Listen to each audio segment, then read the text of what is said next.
And that's something I feel, and that's something I love whenever I'm in the US. The spirit of the bassist, the interest, the openness to what is going on in the world, what are different people doing, what are different people doing new, what might be a new great composition, a new great playing technique.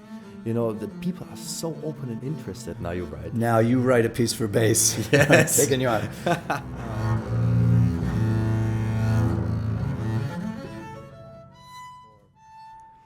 Hello everyone, my name is Dominik Wagner, and today I'm here in Vienna with the double bass legend, Jeff Bradetich.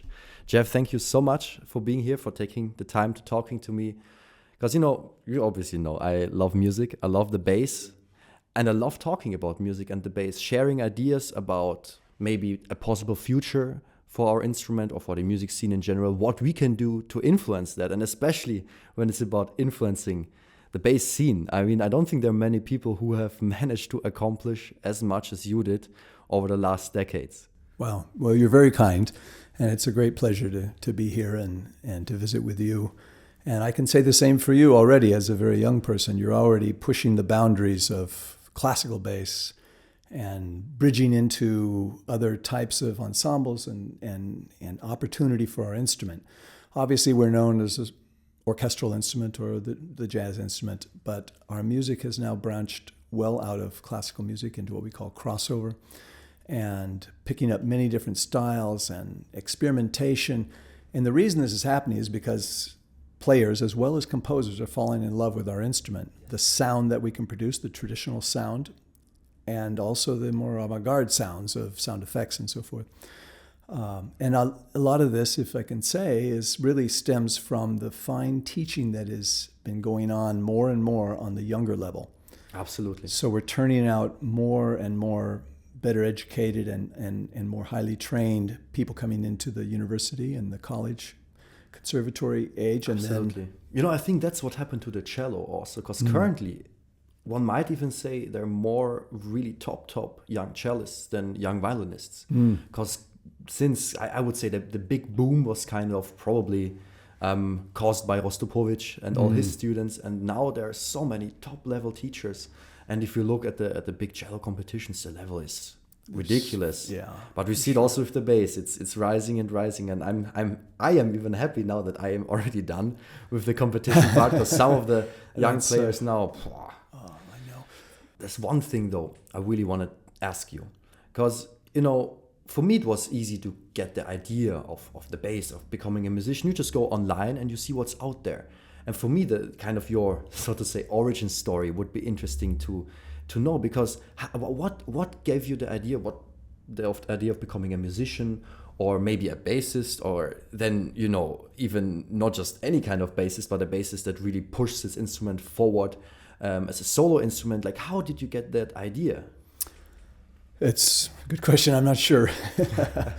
But I began very young on the bass, but I grew up in a family of, my mother was a singer and her mother was a singer, my grandmother. So I constantly had that type of musical experience. I used to go to lots of concerts, not necessarily wanting to as a child, but I was dragged there. How much longer? Yeah. But I heard the great music. I heard the great singers. And then I played professionally in opera. So I heard Pavarotti and Dominguez and Carreras and all the greats of the time. And I really tried to incorporate a lot of that into my own playing. It just spoke to me on a very deep level. But, I think part of what has happened for me is that I just began to explore the instrument. Yeah. And then in my day, when I was growing up, there were 2 LP recordings of solo double bass. 2. That's it. And now today you can turn on the YouTube and you can get thousands of things. Any high school kid in the world puts his best piece on there. But in my day, there were 2 LPs. And the reason there were so few, partly is the bass wasn't considered a solo instrument, but also you had to get to one of the big companies to get recorded. You couldn't just do your own recording and put it out on YouTube. It didn't exist. And what's interesting with those 2 recordings, one was groundbreaking, Gary Carr, and the other one, as a 9th grader, when I was 15, I go, I can do better than that. I was 15. And I, not egotistically, it's just that was the standard. It wasn't terribly high. And just out of curiosity, what was in the Gary Carr recording? What pieces do you remember? Well, his landmark recording of the Eccles Sonata, Paganini Moses Fantasy, the Block Prayer, and the Ravel Habanera, that was outstanding as well.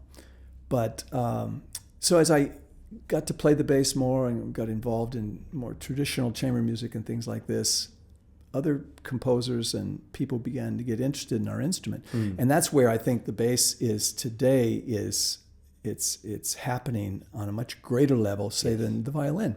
The violin has had its greatest players. It's all this fabulous repertoire. It doesn't have a lot of room to grow. Where is it supposed to go? Absolutely. And we still have a lot of ways we can go in the traditional classical world. But then when you start adding in the jazz influence and the crossover and all these different styles, world music works really well on our instrument as well. So the sky is still the limit. It's interesting because we're constantly trying to improve the bass. Yeah. We have 5 strings, we have 4 strings, we have 3 or 4 different tunings, we have 2 bows, we have this and that. A lot of people still experimenting with what works best, including the makers. Yes, they're trying so many different shapes, styles, right? shapes, and string lengths and all of that. So we're really interested in getting better. And from the more traditional classical side, the one thing that has helped us tremendously, and it's been much more prevalent in America and in the U.S. than it has been in Europe, and I've been beating my head on this in Europe for some time, and it's starting to change, but very slowly, is the playing of the Bach cello suites. Yeah. And they're becoming more commonly played by people like yourself and so forth, but I used to come to Europe and play, and I would play them or work on them in master classes and things like that. And people were like, well, no, this is not written for us. It's, that's not the point. The point is it's great music, and it's incredibly challenging to play something written for an instrument tuned in fifths, to play it then on a bass that's tuned in fourths, and try to get the same idea that the composer's getting across. But students are studying it today, and it's pushing their understanding of technique. We've had to invent new finger patterns and new ways of manipulating our fingers on the fingerboard that the traditional repertoire does not call for. Absolutely. So if we weren't expanding, one area that I've always been a big fan of and have transcribed over 100 different pieces for bass is transcriptions. If it's a great piece of music, I go, wow, that's wonderful, let's see if it works on the bass. You have to be humble and say, maybe it doesn't. Yeah, and if it doesn't, okay, we'll put it away and go on to the next piece. That's the same for me. I mean, you probably know very well. I mean, back in the when I did the Bradetich competition, I did a lot of my own arrangements and transcriptions, and your own compositions. Also, even and I love this, listening to many pieces, and I would like to play everything on the bass, but I also have to learn. Okay, this maybe just doesn't work, but it's quite impressive sometimes what can actually work. And, with the Bach suites, that's what I find so fascinating. It's one thing to just say, okay, I just want to make something sound good on the bass. But the big thing we can learn from that, which especially as bassists, I think we should know, is, in the Bach suites, there aren't really melodies. It's just scales and arpeggios, basically. That's it. And so we have to really understand harmony. Right, how the harmony moves the line. Absolutely, like what is a tension, what is relaxation, and so on and so forth. And that's why it's so smart that people play the Bach suites, because what do we do in the orchestra? We don't play the melodies, or rarely. We have to, with our bass lines, show where is the goal, where do we go away from, where is tension, and so on. So we need to understand harmony. And also, that's something I like now. That's something I should take away for the listeners. Or viewers. Just before this, Jeff did an incredible masterclass with some students of mine, and definitely one of the best masterclasses I've ever listened to. I have to say, I still am really impressed, and that's something I really like that you do. That a lot of bassists are not yet aware of, that the harmony, even if you have a piece with melody, that shows what's really important. That's always the main thing. Absolutely. I'm always talking to the student about, here the music is getting more intense. Well, they can't tell that because they're playing one note written on the page. Where's the tension coming from? The harmony, which is in the piano at this point, or in the other instruments in an ensemble. So knowing what is going on in the piano and the piece in general will dictate the direction that the music needs to go. And that's something that, of course, we all have to learn how to do. But generally, you know, when you think of teaching and a student, they're learning how to hold the instrument and play it and so forth. As you know, and we can talk about later, I wrote a book about the double bass, how to play it, how to perform, how to practice. And I called it Double Bass, the Ultimate Challenge. Yes. And everybody's going, what does that mean? Well, think about it for a second. You are having to do so many different things at one time, one of which is just holding the instrument, balancing the instrument, putting the hands in the right shape in the right place. And then you have this black dot on a piece of paper, and you have to interpret that black dot into, it tells you where to play your finger, maybe what finger to play, tells you the rhythm, and then you have to do that in connection with the people around you. And then you have to, at the same time, follow the conductor over there, and at the same time, you have to come from here and put something out there that the listener will hopefully feel and understand and raise them up in their own life. I mean, how many different balls is that we're having to juggle at one time? Sometimes as many as 10. Yeah. And I can't think of another activity. I want your listeners to think right now of another activity that you do in a day's time that requires you to juggle 10 balls at once. There's nothing. I mean, it's a little bit like a computer, except all you have to do is hit one key. The computer's doing all the other connections. But when we're playing our instrument, and again, because of the size and some of the difficulty factors, it is a bigger challenge than the other instruments, the other string instruments. They're not easy. I'm not suggesting that at all. It takes great skill to play on a high level. But we have probably the biggest challenge in front of us. And on top of that, we have the kind of the psychological factor of, well, the bass isn't a solo instrument. Yes. Why are you playing solos on the bass? Yeah, that's something I really want to talk to you about is, you know, what you did is really push the bass as a solo instrument, as a performer on the one hand, as an arranger, but also then you organized competitions, you organized festivals and also as a teacher, you brought forward a lot of incredible players. So what gave you the idea to really go for the bass as a solo instrument? Was it the recordings? Because for me it was recordings online. I watched your recordings or Ibrahimov or whatever, Edison Ruiz and so on. That inspired me. But wow. Well, like I said, we didn't really have many. Yeah. And the few that we had then were all the, you know, you listen to them now and you go, wow, the recording quality is not so great compared to today. But for us, we didn't know any different. But I was very fortunate to, of course, grow up in a singing family. And then I studied with a cellist when I was young because the bass teacher in town could only take me this far and he couldn't take me further. And so he passed me on to the cello professor. So you started with the bass teacher and after a certain amount of time you just noticed, okay. He said, that's all I can do. And so he sent me up so to the cello professor who knew some double bass. But he would have me play the Saint-Saëns cello concerto and the Boccherini cello sonata and things like that. And you know, I'd have to figure it out. Yeah. But he expected the same things of me that he did of his cello students. So you had to... So I didn't know any different. Already back then, how old were you when you started with a cello teacher? 15 to 18. And you had to, back then, yourself already figure out how to arrange the pieces, how to make them work on the bass. Yeah, just figurines, obviously. And he taught me certain skills that have... actually, that I'm still trying to teach the bass world, that the bass world has been a little reluctant to go there, but they will over time. And a certain, use of the fingers that most bass players just use large muscles when they play and don't get down to the refined muscles that control the refined aspects of playing, string crossing and absorption of shock in the hand, these types of things.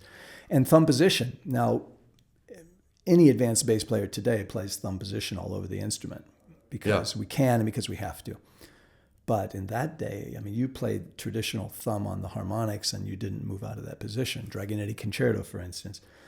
And it was very much a limitation. So I was faced with this limitation, but I had in my ear the singing quality of my mother and grandmother and just my own nature. and tried to find a way of matching the two together. So it was basically playing the bass, having a cello teacher, and having the singing influence. Yes. Because the singing, that is to me so interesting. That is, I know in the arrangements that you made and in the repertoire that you recorded and also published, there's a big focus on the singing aspect of the bass, which is also a big thing for me because I got my main musical influence as a teenager from singing also when I was back in the Vienna Boys Choir. Oh, right, of and course. I think, and also I saw that now when you were teaching, you were singing a lot because it is just the most natural approach.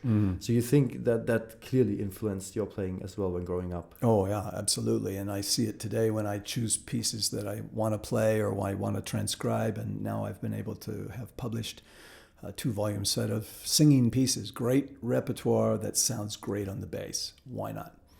And I look back at history, and Heifetz transcribed pieces all the time for the violin, and yet they had all this great repertoire. They were still looking for new ways to find expression. And then later, the cello, Piatigorsky, transcribed lots of music for the cello, and yet they had Dvorak and Haydn and Schumann and Tchaikovsky, so forth.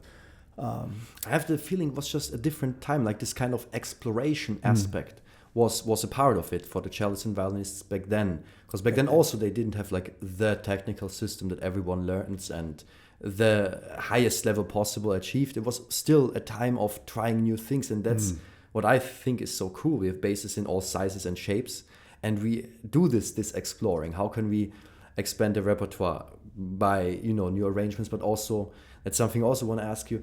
Like for me, there are two main ways to expand repertoire: either arranging or commissioning contemporary music.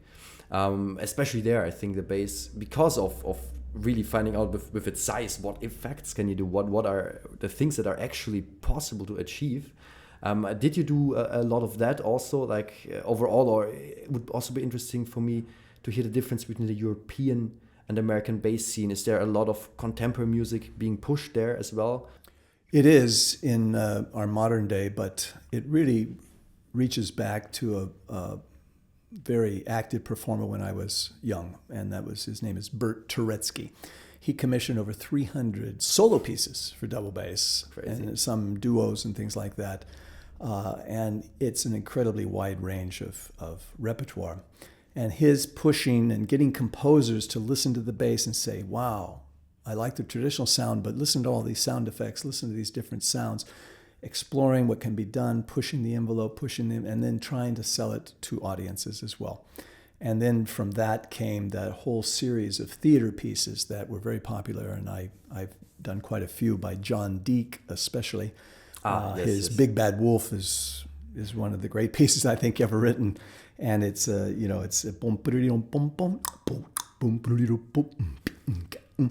then you speak and act as well as play traditional and contemporary styles. It was, again, pushing the outside of the envelope of what the bass can do.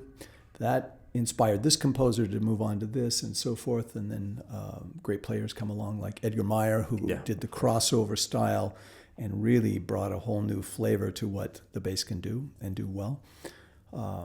So a lot is going on. People are experimenting all the time, and a lot of composers, a lot of young people composing, which is great to see. And I know it's happening a lot in Europe as well. So, and I think that's like well for one our future. of the main things we need to do if we want to push the bass as a solo instrument. Because, I mean, you probably know this as well as I do. It works in the concert. The audiences love it. They're so curious to hear it, and they're always, because you have this element of surprise. They haven't heard it a million times yet. They don't know what to expect. Exactly, and also maybe they don't want to hear the 100th Tchaikovsky violin concerto, even though it's great. But then with the bass, having a new instrument with new pieces that maybe have an even added interest to it, because it's maybe not only just the new language of the bass, but also the new language of a new exciting composer combined. Well, I've surreptitiously done a little research. Okay. When I go to a premiere of a double bass concerto, and I'm sitting in the audience, and I'll look around and see how people are reacting, if they're falling asleep or if they're like this. And so I'll go up to some of these people afterwards and I'll say, I don't, I'm so-and-so, and just tell me, what'd you think of that bass thing? He says, I had no idea. That was really great. Nice. And I remember I played a concerto with an orchestra, and they came to me after the season. They said, our audience said that that was the most enjoyable piece that they heard all year long, and that was the new concerto by Andres Martin. Ooh, fantastic. Who's another style of just sweeping South American harmonies and melodies and bringing a whole nother side to our music. So incredibly emotional music, especially. I think he is the reason why I was able to, back in the day, win the Bradetich competition. Because you played his concerto. The others played incredible. I wouldn't say I'm a better bassist at all, but I had a much better piece. and the piece, his music, if you play that well, if you feel it. And I think that's what you said also earlier. You want to tell a story. You want to make the audience feel something, not just some intellectual thing on stage. Yeah, or a show, Exactly, but you want to make them experience a story and feel emotions. And that's where his music obviously really strikes a point. And it's important that we're talking about this. I want to shed some light on the other side of the subject where we didn't get the piece. And there's been, unfortunately, too many of these throughout history. Yeah. And the primary one was the Haydn double bass concerto, which we're hoping is still hiding here in Europe. I'm currently in contact with some people that maybe, but probably will not. Perhaps Esterhazy, perhaps in St. Petersburg. We know it was played. We know it exists. We just only had the first 2 bars of it. And if we'd had that throughout history, might other composers have used that as inspiration? Probably so. But then you came to someone like Bottesini in the latter part of the 19th century, middle and later. Greatest virtuoso in the world, said to be greater than Paganini, and yet there's not a single composer that wrote him a piece during this time period. Now, he influenced Verdi, so we had 2 double bass solos in our operas. But I thought a long time about that, and I think I read a bit about the period, quite a bit about the whole period, and I think the reason is also why Verdi didn't write like symphonies or stuff like that. This Italian scene was completely separated from the symphonic scene. So like Italian music, there was the opera and the virtuosic pieces.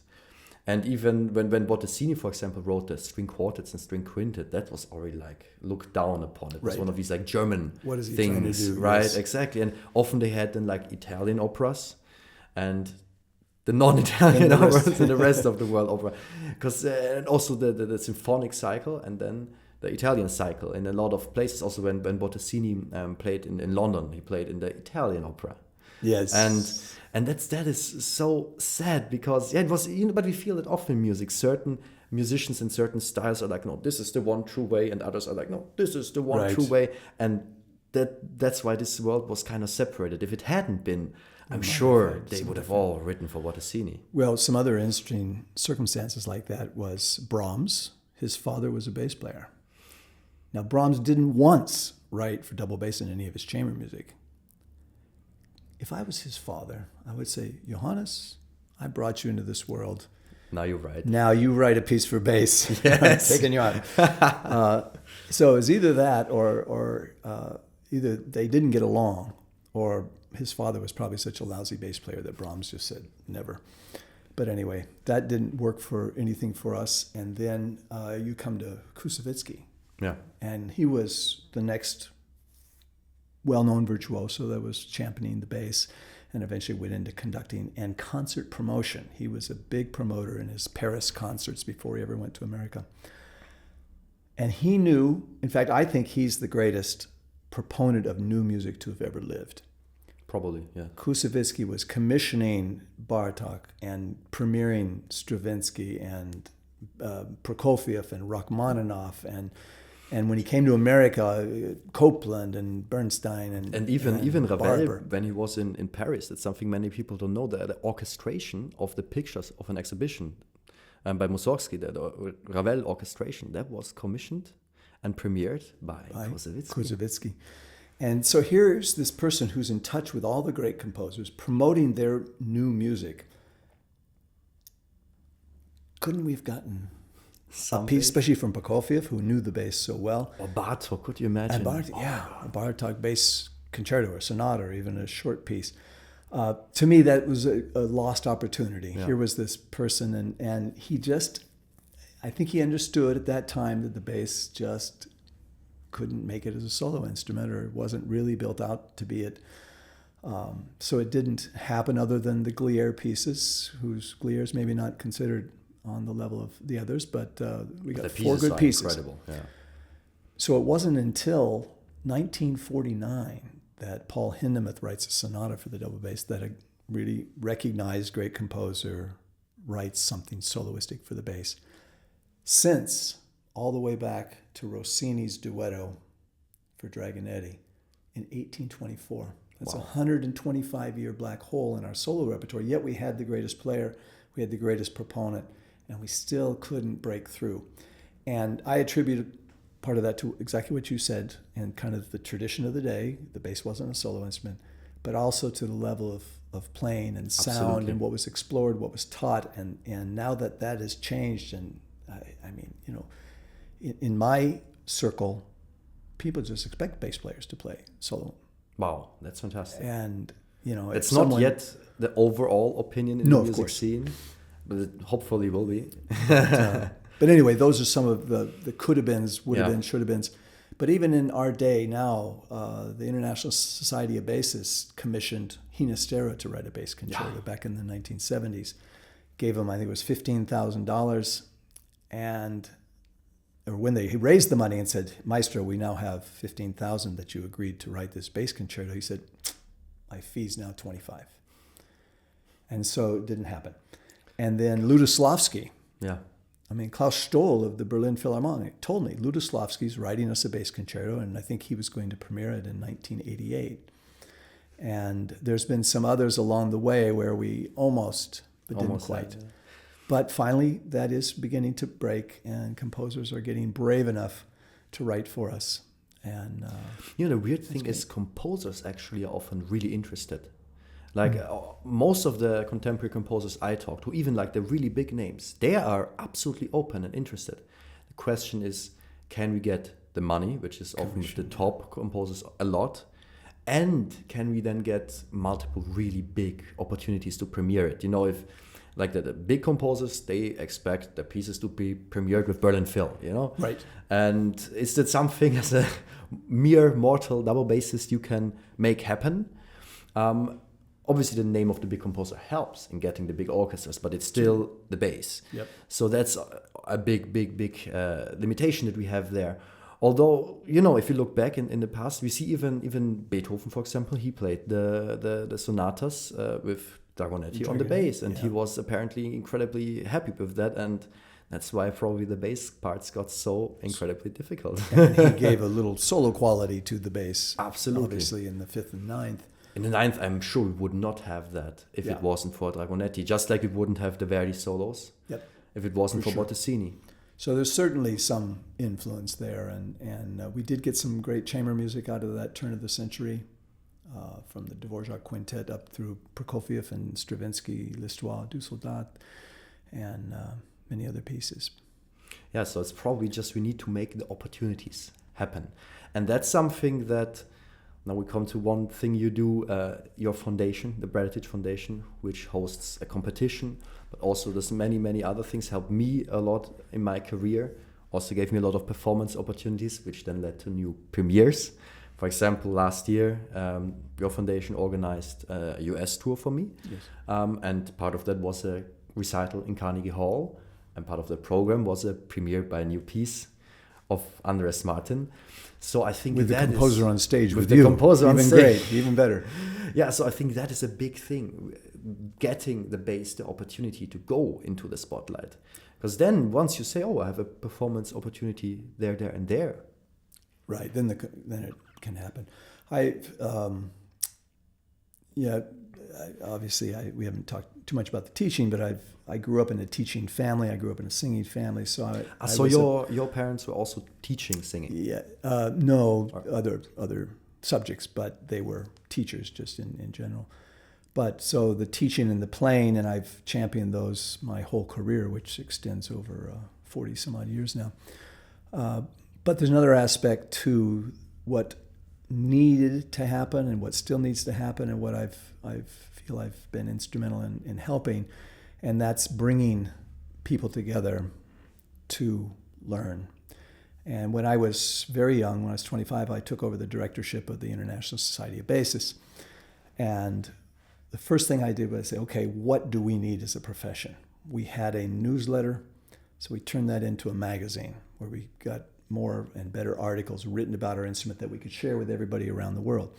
Still being shared today. Long before computer.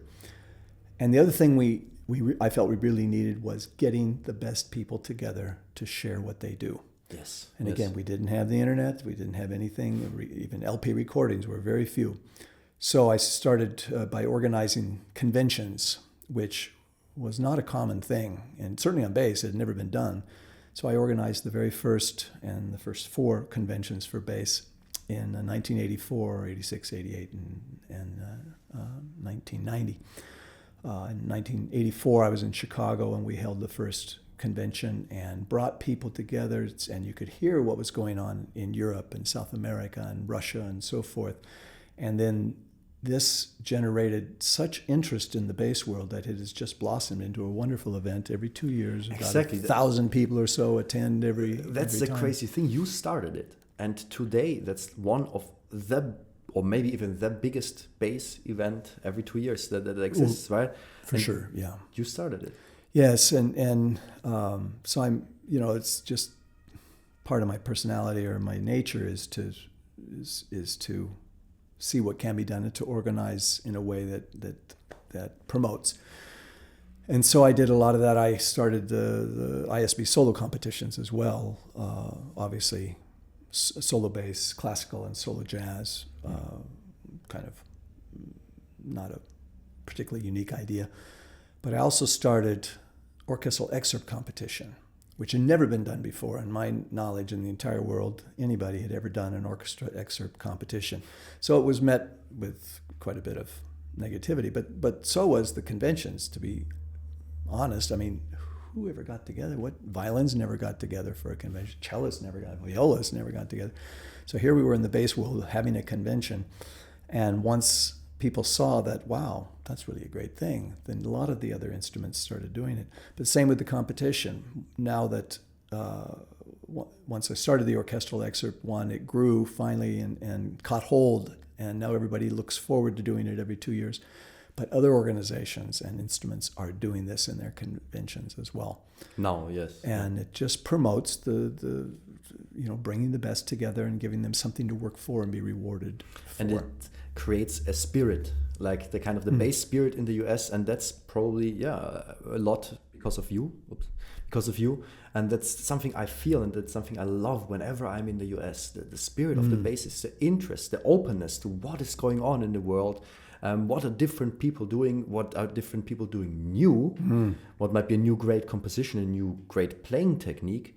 The people are so open and interested. I mean, I remember in the Carnegie Hall recital, there were 137 double bassists listening. That's unimaginable for anywhere else in the world. Some of them came from 8 hours away driving just to hear your concert. So. And the new composition and the new arrangements and that stuff and that to me is incredible.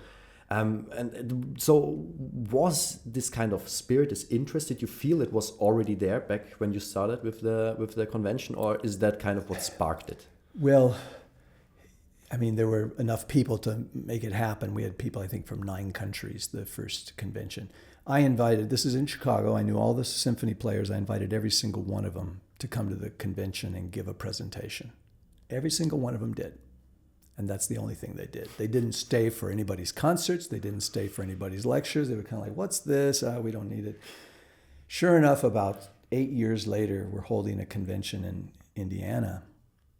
And I'm just stunned to see 2 or 3 members of the Chicago Symphony coming not just for one day, they're coming for the whole week. Nice. Because they realize, wow, this is really something cool. I'm learning things, and I'm in the top orchestra, one of the top orchestras, and I can learn things too. So it did begin to catch on, but like anything, it was, you have to fight uphill. Same thing with Yes. solo bass. We've been fighting this for years and will continue to. But once I left the ISB and later I realized there were still things that needed to be done in our profession. And one of them was to bring the very best together into a competition so that we can hear, bring the very best together and let the world hear how they play, what the bass sounds like, and give them opportunities such as the New York concert. So that's the primary focus of the foundation, and just building that opportunity for players as well as commissioning and getting new solo pieces. And my next project will be to have the foundation act as a granting organization where people can come to us with ideas. I think, I've got this new innovation to do this, or I want to host an all-female based composers symposium, and that we would have money to support these events. Oh, that's fantastic. And I think that's kind of the next step that needs to happen. Supporting new ideas and making them happen. Yeah, because obviously I'm at the end of my career, towards the end of my career, and I don't have the energy to do all of it myself as I sort of did in the beginning. But if we can help the next person do their thing and make their contribution, and the next person, then that, of course, reaches a much greater end result. And that's obviously what we need. To end this, I want to ask you one thing. We talk now a lot about the bass and about what we see in the future, how we want to change that, influence that. I also want to ask you in general about the future of classical music, because that's something I feel often people say classical music is dying. People are not listening to that anymore. Often I talk to people like taxi drivers that have no connection and ask them, what do you think about classical music? And they often say, it's some elitist, fancy nonsense. I wouldn't go to a concert. I just feel it's too snobby for me. And they would go to a theater performance, but not to a classical concert, which I think is horrible. To me, classical music is something everyone can listen to, everyone can be touched by it, and it has to offer such a huge variety of stories, of emotions that can be told through it. What do you think are like the main things that we need to focus on in the future to make classical music, sustain its audience, even maybe get a bigger audience? Like, what are the mistakes people do, and what do you think are things we can try to make better? One of the biggest mistakes that does happen is that, no, we are a symphony orchestra and we're going to play Beethoven and Mozart, and if nobody comes, that's their fault. We're going to still do what we think, this is. And the orchestras that are succeeding are reaching out in many different ways, from children's concerts to matinee concerts to targeting young yuppies, we used to call them, right? The young, upwardly mobile, single young people, to try to get them into the hall. Well, there's certain things. I mean, even just the simple task of childcare. Yeah. The husband and wife want to go to the symphony concert that night, but they can't get a babysitter. So what do? They stay home and take care of the baby, and they don't get to go out. They don't get to experience it. And so there's all these sort of logistical things. But I don't know. I think still reaching people with the experience. In America, in 1994, we hosted the first time in America the World Cup for men's soccer. Okay. And that was, for America to do this, it had never been done before. We didn't have any real teams in America, but, like professional teams, we really didn't have that. But after that happened, the young children started and continued and multiplied playing soccer. Yeah. And as they became teenagers, they became consumers of soccer. So they wanted to see it on TV. Well, that demand put soccer on TV. And with soccer on TV, more people saw it. More people began to appreciate it, because it was not appreciated in my country. Everybody's like, oh, it's too low scoring or whatever. We want 60 to 45. Can you imagine in soccer? And so because of this young program. My children grew up in this movement. Yeah, yeah. When we moved to Texas, this was 30 years ago, there were, I think, 6 fields for soccer. In Texas? In my city. In the city. And what for the children. And once they finished high school, 10 years later, there was probably 60 fields. Wow. And because they needed them, and they had to have lights because people needed to play at night because there wasn't time to get it done in the day. So it went that quickly. And it just grew exponentially. And I think if we can approach classical music a little bit that way too, is get the instruments in the hands of the kids. They love to play. They don't know what they're doing maybe to start with, but the act of doing is so tangible. Yeah, yeah.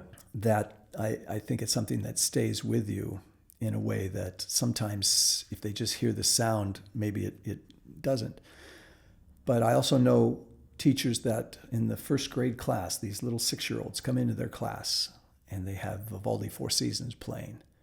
And the teacher writes on the board, this is Vivaldi's Four Seasons. That's all. The kid goes, oh, cool, great. Mm-hmm. You know, or I used to go out, and a number of people have gone out and do children's concerts. Yes, I do that and also say, a lot. Yeah. This is the bass, and the bass is really cool because of this, that, and the kids go, oh, I love the bass, oh, it's fantastic. So when they go home and they're going to become consumers. Yes. And when they say, oh, a bass concert, oh, I heard the bass played once, it was so much fun. I will go to that because I heard it. I heard it.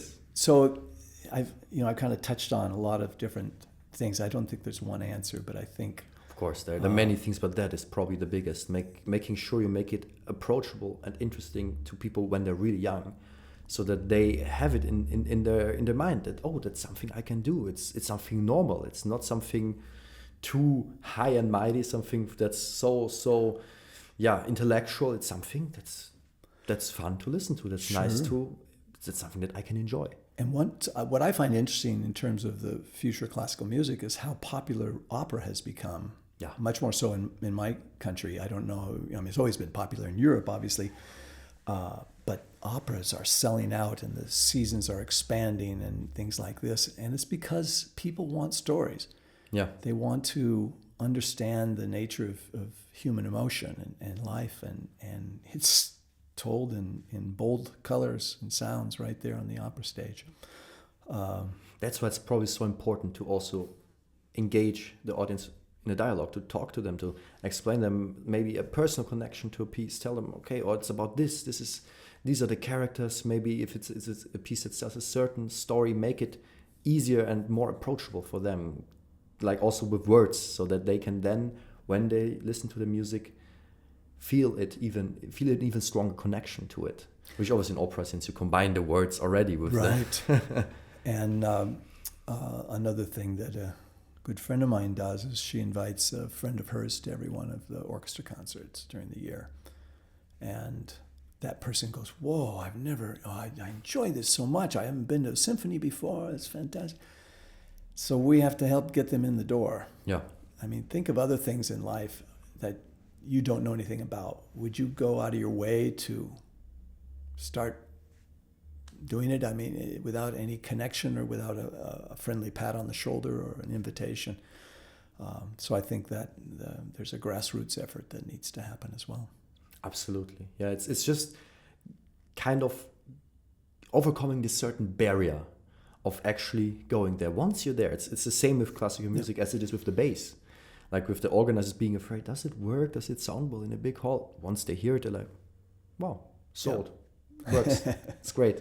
Same with classical music. It's somehow we need to overcome this barrier in any way we can and make it something that people actually are going to appreciate and enjoy. Yeah.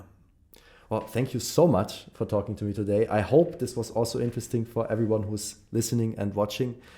At least for me, it was incredibly interesting talking to you, hearing many stories that I didn't know yet about the bass, many ideas I didn't know yet or didn't think about yet within the bass world, but also outside of the bass world. It's really a huge pleasure. Yeah, you're one of the reasons why I started the bass, your recordings. Well, I appreciate that very much. Thanks for doing what you are doing and for all the stuff you already did for the double bass world. The bass would not be what it is today without you. Oh, it's awfully kind. Thank you.